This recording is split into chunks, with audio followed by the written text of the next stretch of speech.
ಚನ್ನವೀರ ಕಣವಿಯವರು ಬರೆದಿರುವ ಗುಬ್ಬಿ ಅನ್ನೋ ಪದ್ಯ. ಅದರ ಭಾವಾರ್ಥ ಹೀಗಿದೆ. ಈ ಗುಬ್ಬಿ ಅನ್ನೋದೊಂದು ಪುಟ್ಟ ಪಕ್ಷಿ. ಅದನ್ನ ಭಯಗ್ರಸ್ತವಾದಂಥ ಪಕ್ಷಿ ಅಂತ ಹೇಳ್ತಾರೆ. ಖಂಡಿತ ಅದಕ್ಕೆ ಭಯ ಇಲ್ಲ. ಯಾಕೆಂತ ಹೇಳಿದ್ರೆ 10 ಬಾರಿ ಮನೆ ಹೆಂಚಿನದಾಗಿರಲಿ ಅಥವಾ ತಾರಸಿಯದಾಗಿರಲಿ ಮನೆ, ಆ ಕಿಟಕಿಗಳ ಸಂದಿನಲ್ಲಿ ಅದು ತೂರ್ಕೊಂಡು ಬರುತ್ತೆ.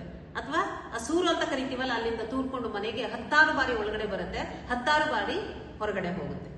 ಈ ಮನೆ ಒಳಗಡೆ ಇರ್ತಕ್ಕಂಥ ಫೋಟೋ ಇರುತ್ತಲ್ಲ, ಭಾವಚಿತ್ರ, ಆ ಭಾವಚಿತ್ರದ ಹಿಂದೆ ಹೊರಗಡೆಯಿಂದ ಬಿದ್ದಿರ್ತಕ್ಕಂಥ ಹುಲ್ಲು ಅಂದ್ರೆ ಮೃದುವಾದಂಥ ವಸ್ತುಗಳು, ಹುಲ್ಲು, ಹತ್ತಿ ಮತ್ತೆ ದಾರ, ಈ ವಸ್ತುಗಳನ್ನ, ಈ ಮೃದುವಾದಂಥ ವಸ್ತುಗಳನ್ನ ತಗೊಂಡು ಬಂದು ಆ ಫೋಟೋದ ಹಿಂದೆ ಗೂಡನ್ನ ಕಟ್ಟುತ್ತೆ. ಆ ಗೂಡನ್ನ ಕಟ್ಟಿ ಮೊಟ್ಟೆ ಹಾಕುತ್ತೆ, ಕಾವು ಕೊಡುತ್ತೆ, ಮರಿ ಮಾಡುತ್ತೆ. ಅದಕ್ಕೆ ಗುಟುಕಿಕ್ಕಿ ಅದಕ್ಕೆ ರೆಕ್ಕೆ ಪುಕ್ಕ ಬಂದ ನಂತರ ಆಕಾಶಕ್ಕೆ ಹಾರೋದಕ್ಕೆ ಬಿಡುತ್ತೆ.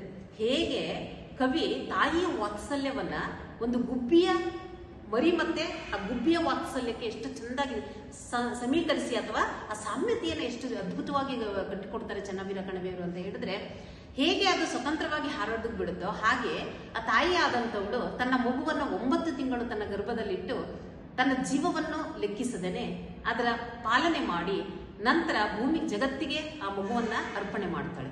ನಂತರ ಆ ಮಗುವನ್ನ 16 ವರ್ಷಗಳ ಕಾಲ ಲಾಲನೆ ಪಾಲನೆ ಮಾಡಿ ಜೋಪಾನ ಮಾಡಿ ಒಂದು ವಯಸ್ಸಿಗೆ ಬಂದಾಗ ಪ್ರಪಂಚಕ್ಕೆ ಅದು ಸ್ವತಂತ್ರವಾಗಿ ಬದುಕೋದಕ್ಕೆ ಬಿಡ್ತಾಳೆ ತಾಯಿ. ಅಂದ್ರೆ ಗುಬ್ಬಿಯ ಪುಟ್ಟ ಆಕೃತಿ ಮರೆಯಾಗಿ ತಾಯಿಯ ವಿಶಾಲ ಹೃದಯದಲ್ಲಿ ಕರಗಿ ಹೋಗುತ್ತೇನೆ ನಾನು ಜೀವಂತವಾಗಿ ಅಂತ ಕವಿ ಹೇಳ್ತಾರೆ.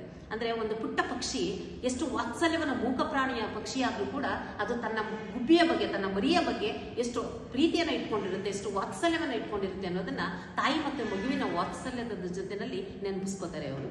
ಈ ಪಕ್ಷಿ ಇದೆಯಲ್ಲ ಗುಬ್ಬಚ್ಚಿ, ಆ ಗುಬ್ಬಚ್ಚಿ ಉಳು ಪುಟಿಗಳನ್ನೆಲ್ಲ ತಿನ್ನುತ್ತೆ. ಜೊತೆನಲ್ಲಿ ಆ ಮಾಲೀಕ ಯಾರಾದ್ರೂ ಮನೆಯವನು ಹೊರಗಡೆ ಉಳು ಯಾವ್ದಾದ್ರು ಕಾಳು ಕಡ್ಡಿ ಅಂತ ಕರಿತೀವಿ ಗ್ರಾಮೀಣ ಪ್ರದೇಶದಲ್ಲಿ, ಆ ದವಸ ಧಾನ್ಯಗಳನ್ನ ಒಣೆ ಹಾಕೋದಿಕ್ಕೆ ಬಿಸಿಲಿಗೆ ಒಣೆ ಹಾಕಿದ್ರೆ ಅಲ್ಲೋಗಿ ಅದನ್ನ ಕುಟುಕುತ್ತೆ.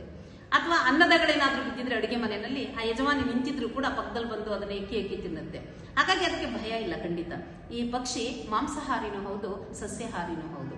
ಇಲ್ಲಿ ಒಟ್ಟಾರೆ ಆಶಯ ಕವಿಯದು ಈ ಪಕ್ಷಿ ಮತ್ತೆ ಅದರ ಮರಿ ಇದೆಯಲ್ಲ, ಆ ಮರಿ ಗುಬ್ಬಚ್ಚಿ ಅದರ ವಾತ್ಸಲ್ಯವನ್ನ ತಾಯಿ ಮತ್ತು ಮಗುವಿನ ವಾತ್ಸಲ್ಯ ಜೊತೆನಲ್ಲಿ ಸಮೀಕರಿಸಿದ್ದಾರೆ.